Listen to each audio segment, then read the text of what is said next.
Before you scroll past this video, before the noise of the world pulls you back into the relentless current of self-improvement podcasts and motivational quotes and productivity hacks that have promised you happiness for the past decade and somehow never delivered it, I need you to feel something.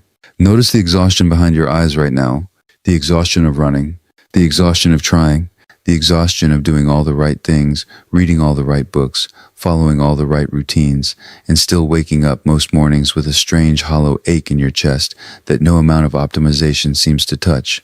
You did not arrive at this video by accident.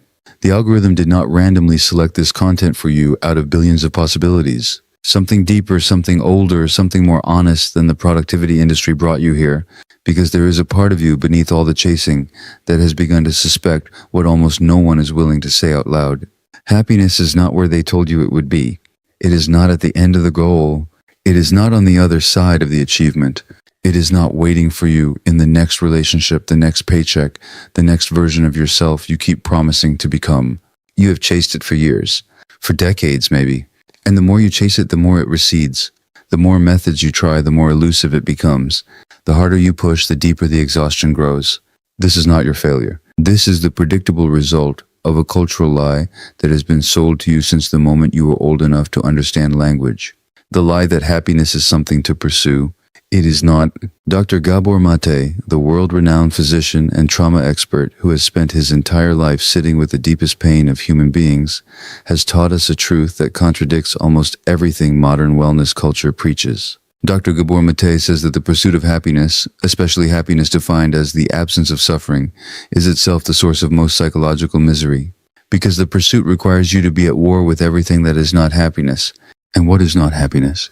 Your sadness, your fear, your shame, your grief, your rage, your loneliness, your jealousy, your boredom, your confusion. All the textures of being human that do not fit the curated emotional state you have been told you must achieve.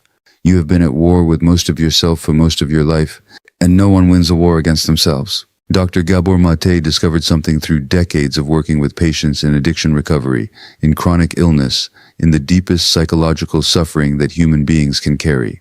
He discovered that the parts of yourself you have rejected do not disappear. They simply go underground.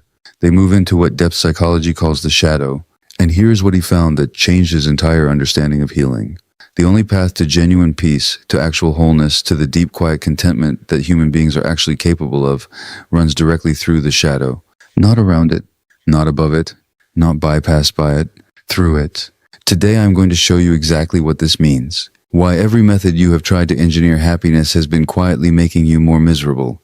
And the one ancient practice that Dr. Gabor Mate and the deepest psychological traditions have always pointed toward. The practice that begins the moment you stop chasing the version of yourself you think you should be and start meeting the version of yourself you actually are. Let us begin. Before we go deeper, you need to understand the mechanism. Because if you do not understand why chasing happiness creates suffering, you will spend the rest of your life trying to chase it harder, with better techniques, with newer methods, with more sophisticated frameworks, and you will only deepen the trap. When you set happiness as a destination, you do something subtle and devastating to your own psyche. You divide yourself into two pieces. There is the version of you that is unhappy now, the current self, the one who feels what they feel, who is where they are, who carries what they carry. And there is the version of you that you believe you will become when you finally arrive at happiness. The future self, the optimized self, the one who will be calm, successful, loved, peaceful, whole. The entire mechanism of pursuit depends on rejecting the current self in favor of the future self. Every motivational technique you have ever encountered runs on this same engine. Visualize the future you. Become the person who already has what you want. Reject your current state in favor of your envisioned destination. And here's what no one tells you. The future self does not exist. It will never arrive. Not because you are not capable, not because you are not trying hard enough, but because by the time you reach the destination, you will have already constructed a new future self further down the road, and you will reject your new current self in favor of that one. This is the trap. This is the hamster wheel. The pursuit of happiness creates an endless rejection of the only self that ever actually exists, the one that is here, right now, in this moment. Dr. Gabor Mate has spoken with extraordinary clarity about what happens biologically when we live in chronic rejection of our current state. The nervous system never settles. The body never feels safe.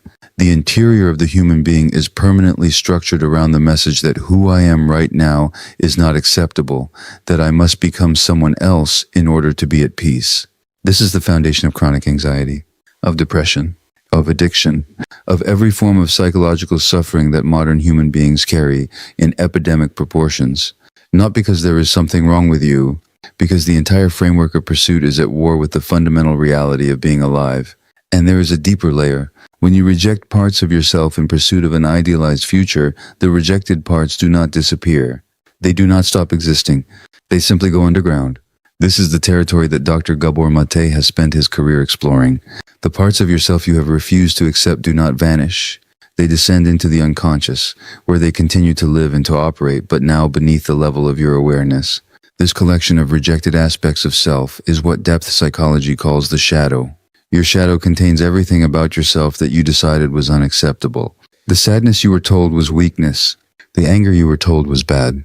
The needs you were told were too much. The desires you were told were shameful. The flaws you were told disqualified you from love. All of it is still inside you. It did not go away because you refused to look at it. It simply moved into the basement of your psyche, where it continues to influence your life in ways your conscious mind cannot see. And here is the truth that Dr. Gabor has been trying to tell the world for decades, the truth that almost no one is willing to fully hear. You cannot become happy while the shadow is in the basement, because the energy required to keep the shadow suppressed is the same energy that would otherwise be available for actual contentment, for genuine creativity, for the deep, quiet aliveness that is your birthright. You are exhausted not because you have not tried hard enough to be happy.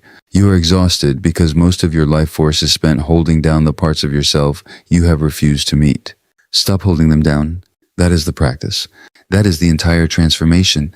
Let me show you exactly how. The first sign that you are beginning the work is that you stop trying to feel different than you feel. When sadness arises, you do not immediately reach for a method to dispel it. When anxiety appears, you do not immediately try to breathe it away. When anger emerges, you do not immediately tell yourself you should be more peaceful. You let it be what it is. You sit with it. You notice it. You feel it in your body. You allow it to occupy the space it actually occupies, rather than performing the smaller, more acceptable emotion you wish you were experiencing.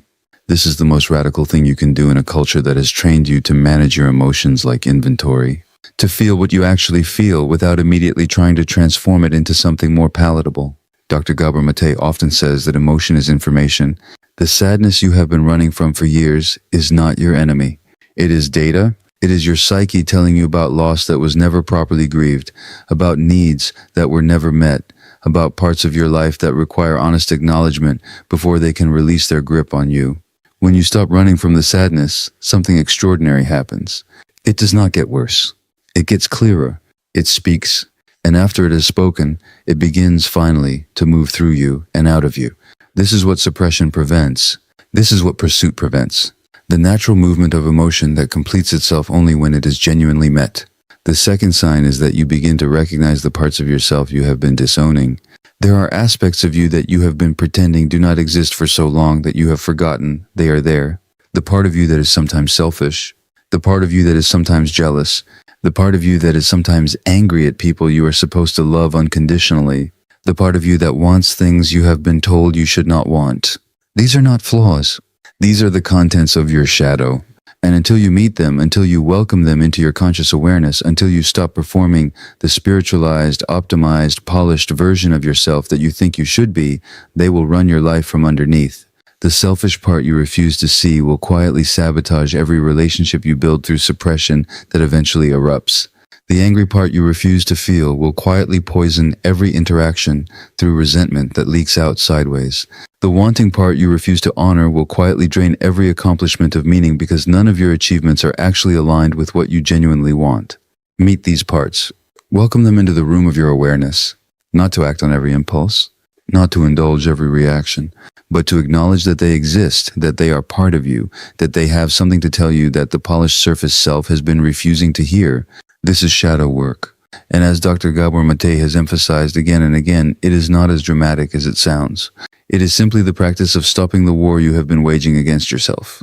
The third sign is that your relationship with discomfort begins to fundamentally change. In the pursuit framework, discomfort is the enemy. It is the signal that you are not yet happy, not yet successful, not yet where you should be. You experience discomfort and immediately scan for what is wrong, what needs to be fixed, what method might dispel this unwanted state. In the new framework, discomfort becomes data. You feel uncomfortable in a conversation, and instead of immediately trying to make the discomfort go away, you ask, what is this telling me? You feel uncomfortable in a job, and instead of immediately trying to optimize the job, you ask, what is this discomfort revealing about my actual relationship with this work? You feel uncomfortable in a relationship, and instead of immediately trying to fix the dynamic, you ask, what is this discomfort showing me that I have not been willing to see? Discomfort, when it is met rather than fled, becomes one of the most precise instruments of self-knowledge available to a human being. It tells you what is misaligned, what is incomplete, what needs to change, what part of you has been speaking for years that you have not been listening to. Right now, if something in this video is reaching the place inside you that has been quietly exhausted by years of trying to be happier, type 7 in the comments below.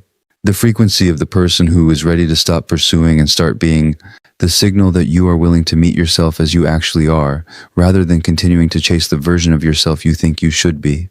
The declaration that the war ends here, type it now, not as performance, as a quiet vow, as the conscious acknowledgement that the pursuit has cost you too much and you are ready to come home. The field always responds to those who declare the end of their own warfare. Now let me show you what happens when you stop chasing happiness. This is the part that almost no one talks about, because the wellness industry needs you to keep chasing. Their entire economy depends on your continued belief that happiness is something to acquire. But here's what actually happens when you stop. In the first weeks you will feel strange, restless, almost guilty. The constant motion of pursuit had become so familiar that its absence feels like failure. You will be tempted to start a new method, find a new technique, begin a new program designed to engineer the emotional state you have been chasing for years. Resist the temptation. Dr. Gabor has named this phenomenon precisely. He says that we have been so conditioned to associate worth with productivity that the absence of striving feels like personal failure. The restlessness is not a sign that you need to chase harder. The restlessness is the withdrawal symptom of an addiction. You have been addicted to pursuit. The pursuit gave structure to your suffering. It made the suffering feel like progress. Without it, you are left with the raw experience of being alive, without a narrative about how you are about to become better. This is uncomfortable. This is also the beginning of freedom. In the next phase, you will start to notice something that has been buried beneath the pursuit for so long that you forgot it existed. Your actual life. The taste of your morning coffee. The quality of light in your home in late afternoon. The texture of conversations you have been rushing through for years because you were always on your way somewhere else. These small things had always been there, but the pursuit obscured them. The chase made them invisible. You were so busy trying to get to happiness that you never noticed the moments that contained it. Now you notice, not because they have changed, because you have stopped running past them. In the third phase, you will encounter something even more important. You will encounter your shadow. The parts of yourself you have been suppressing for years will begin to surface. Old grief, old rage, old fears, old desires. All the material that the pursuit was keeping submerged will rise into your awareness. This is the most difficult and most important part of the entire process, because here the temptation will return, the temptation to start chasing again, the temptation to find a new technique that will dispel what is rising, the temptation to interpret the surfacing of shadow material as evidence that something has gone wrong with your practice. Nothing has gone wrong. Something has gone profoundly right. Dr. Gabor has named this phase the moment of genuine healing. He says that when the body and the psyche finally have enough safety to release what they have been holding, the release itself can feel overwhelming. But the overwhelm is not the problem. The overwhelm is the body finally being permitted to complete what it could not complete in real time. The shadow is surfacing because you have finally created the conditions in which it can surface. The cessation of pursuit has made space for the rejected parts of yourself to come home. This is what healing actually looks like. Not the absence of difficult emotion, the presence of the previously suppressed material finally being allowed into the light where it can be metabolized. Stay with what surfaces. Welcome it. Acknowledge it. Let it speak. Let it teach you what it has been trying to tell you for years. And in the final phase, after the shadow has begun to integrate, you will discover something that you have been searching for your entire life without knowing what you were searching for. Not happiness, wholeness. a different quality of being entirely. A quiet, grounded, settled presence that does not depend on circumstances being arranged in a particular way. A capacity to feel sad without being destroyed by sadness. To feel angry without being consumed by anger. To feel joy without immediately fearing its disappearance.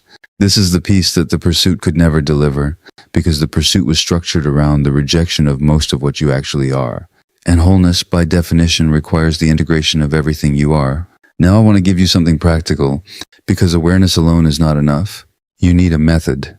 The first practice is the daily check-in. Twice a day, 3 times if you can manage it, pause and ask yourself a simple question.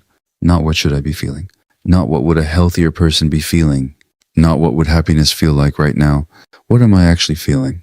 And then sit with whatever answer arrives, without trying to change it, without trying to fix it, without immediately reaching for a method to transform it into something more acceptable. Just notice, just acknowledge, just allow what is actually present to be present. This practice, done consistently, slowly retrains your nervous system. It teaches your psyche that the contents of your interior are welcome here, that they do not need to be edited before they can be acknowledged, that you are safe enough now to actually meet yourself as you are. The second practice is the inventory of the shadow. Once a week, take 15 minutes and write down the things about yourself you have been trying not to see.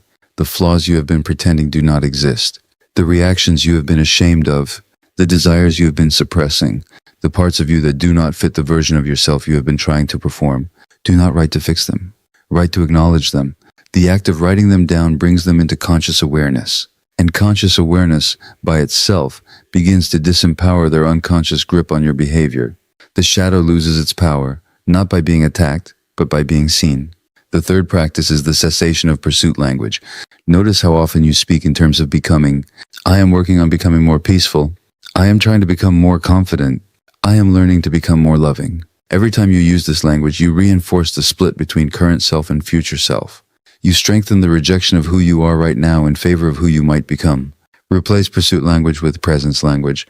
Instead of I am trying to become more peaceful, try I am noticing what disturbs my peace. Instead of I am working on becoming more confident, try I am exploring what undermines my confidence. Instead of I am learning to become more loving, try I am observing what blocks my love. This shift is subtle but profound. It moves you from a future-oriented relationship with yourself to a present-oriented relationship, from pursuit to presence, from rejection to inquiry. If you have stayed with this video to this point, I want you to understand something. The exhaustion you have been carrying for years is not the cost of insufficient effort. It is the cost of warfare. You have been at war with most of who you are for most of your life, and no human being can win that war. The fight itself is the suffering.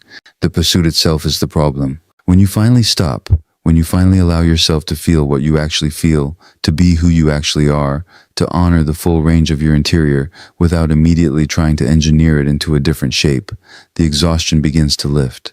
Not because life becomes easier. Life remains exactly what it is. Difficult, beautiful, strange, full of loss and full of love. But you stop adding the second layer of suffering on top of the first. You stop suffering about your suffering. You stop being miserable about your misery. You stop being anxious about your anxiety. You stop pursuing happiness so relentlessly that the pursuit itself becomes the source of all your unhappiness.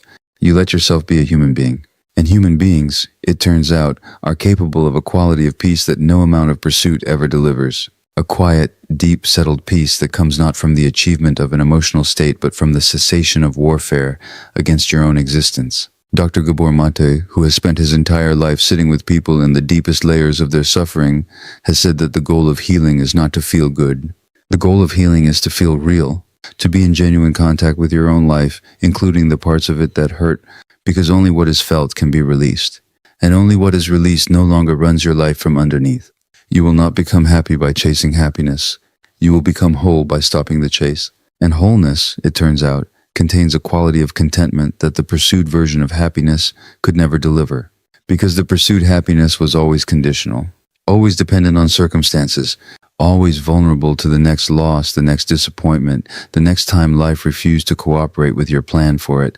Wholeness is not conditional. Wholeness is what remains when you stop rejecting any part of yourself or any part of your experience. When you have finally come home to the full territory of being human, in all its difficulty and all its beauty, that homecoming is what you have been searching for your entire life. You called it happiness. You thought it was an emotional state, You believed it was something to acquire through the right combination of techniques and circumstances and self-improvement. It was always something else. It was the end of the war. It was the welcome of all of yourself into the room of your own awareness. It was the moment you stopped trying to become someone else long enough to discover who you have actually been all along. Tonight, when you sit down with yourself for the first time without an agenda for improvement, you begin. Not the next chase, not the next method, not the next pursuit. The end of all of it, the beginning of being. Type 777 in the comments if you commit to ending the pursuit, not because you are giving up, because you are finally ready to give in to what has been waiting your entire life beneath the chase. Subscribe if your soul is hungry for this depth. Share this with one person you know who has been exhausting themselves trying to engineer an emotional state. Give them this. Give them permission to stop. And remember, happiness was never out there. Happiness was never in the future. Happiness was the byproduct of wholeness, and wholeness has been waiting your entire life for you to stop running long enough to receive it. Dr. Gabor has said in his most honest moments that the human being is not designed to be permanently happy. The human being is designed to be permanently alive. And aliveness includes everything: the grief and the joy, the fear and the courage, the wound and the medicine, the shadow and the light. The privilege of a lifetime is to become who you truly are. Who you truly are is not the optimized version of yourself you have been pursuing. It is not the curated self you have been performing. It is not the happy self you have been trying to engineer. Who you truly are is the full territory of your being. Light and shadow, joy and grief, strength and vulnerability. Everything you have welcomed and everything you have exiled finally reunited into one integrated whole. That is the becoming. That is the privilege. And it begins the moment you stop chasing the version of yourself you think you should be, and finally welcome home the version of yourself you actually are. The privilege of a lifetime is to become who you truly are. And who you truly are has been waiting, with extraordinary patience, for the moment you finally stop chasing long enough to meet yourself. That moment is now. Stop running. Come home. The peace you have been searching for has been here all along, waiting on the other side of the chase, on the far side of the war, in the quiet room where the whole of you is finally welcome. Walk in, sit down, stay. You are already home.